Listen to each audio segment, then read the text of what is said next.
If your air conditioner's condenser fan is not spinning, it's usually a sign something's up with the fan motor or the capacitor, and you gotta check those first to avoid a bigger mess.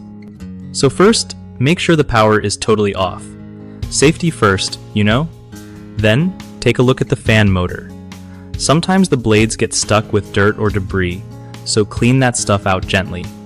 If the fan motor won't spin by hand or makes weird noises, it might be shot and need replacing.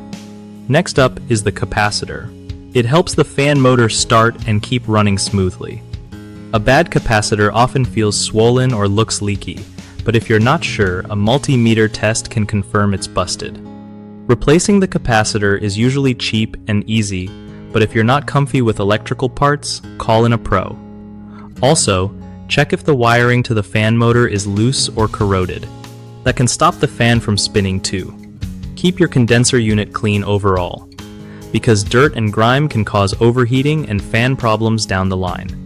One of the biggest mistakes people make with a non-spinning AC condenser fan is ignoring the fan motor and capacitor issues, which can lead to a total system breakdown and expensive repairs. Another common slip-up is trying to force the fan blades to spin without checking for electrical or mechanical problems first. That can damage your unit more. Lastly, skipping regular maintenance like cleaning the condenser coils or checking wiring connections means dirt and corrosion build up, which stops the fan from working right. Fix these by routinely cleaning your system, testing electrical parts carefully, and never ignoring strange sounds or smells from your AC unit.